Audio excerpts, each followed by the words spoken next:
7 months ago. Sorry, 7 months ago, I really thought the next time we gathered as a family with her would probably be at her funeral.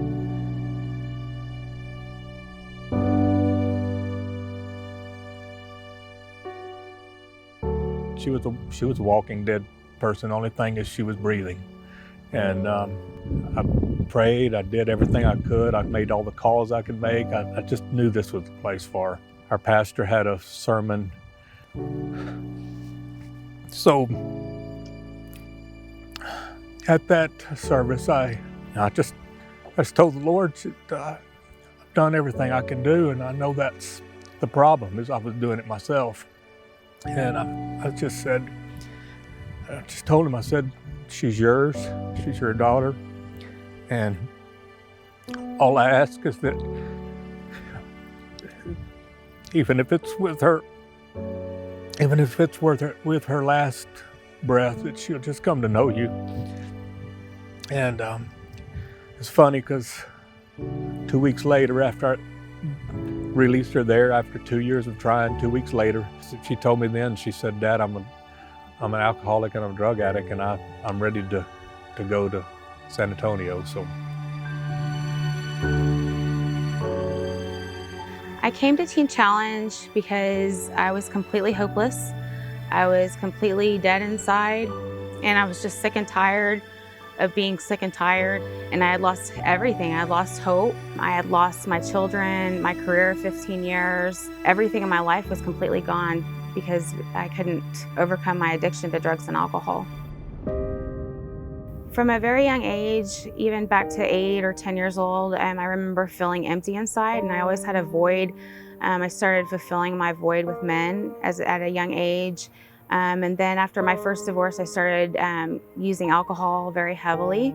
Met a gentleman from high school, and we ended up getting married and had a baby together. But it was a very abusive relationship. He was very heavy in his addiction to drugs and alcohol. And then when Braylee, my daughter, was about 2, he overdosed on heroin and passed away.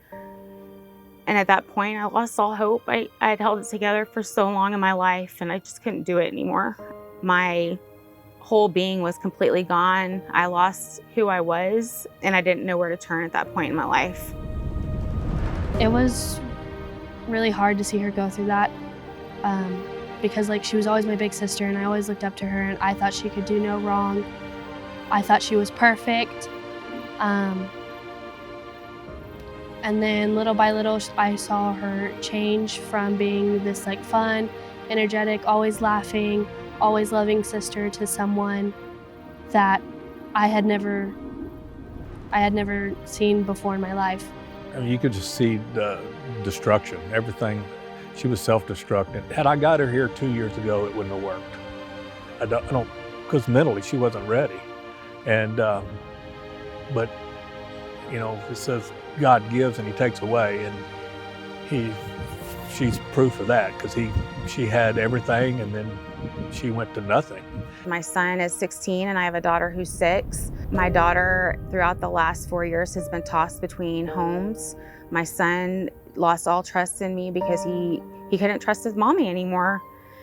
And the hardest thing as a mom is knowing that your kids don't have you in their life to protect them, and they can't trust you anymore. And I found myself laying in an apartment bed by myself. Everything was gone. My kids are gone. I'm on my 2nd CPS case, and I had nothing to live for anymore. I said, something needs to happen, because the next step is not good. To me, I felt the next stage would either be overdose or suicide. My brother told me about a friend of his whose daughter had come to Adult Teen Challenge, and that's when I started researching a little bit about it. Finally, my dad sent me a text, and he told me, he said, "Courtney, I'm not gonna watch you kill yourself anymore. You're either gonna go get help," and he said, "The only person that can save you is the Lord." We prayed and prayed for the longest time for her to get help. And for this particular facility, I'm gonna say about 2 years. She said yes. So that was very exciting. It was good news.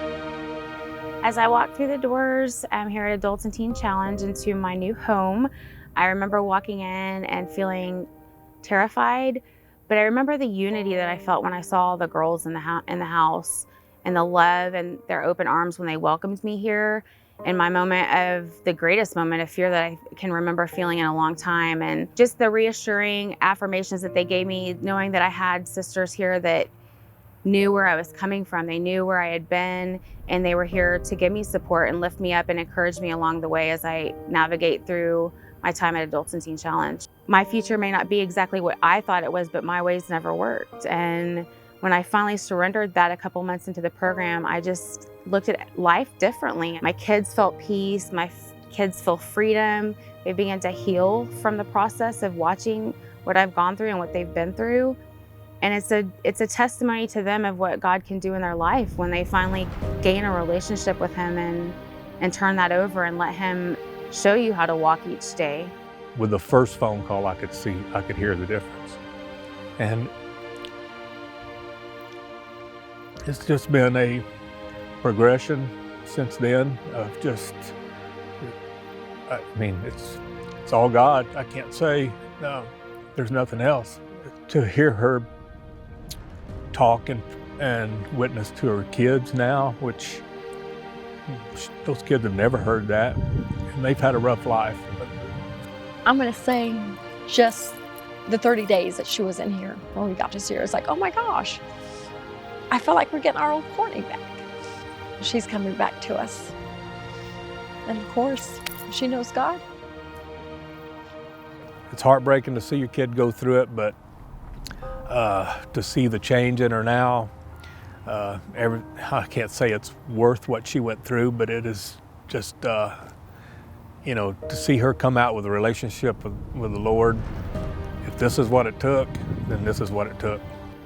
I am grateful for this program and those who give to our ministry here, because without this program, I wouldn't have the opportunity to have change in my life and have the blessing of getting to come to the Lord and have true freedom. And by giving to this program, that gives other women an opportunity to have the freedom that I feel.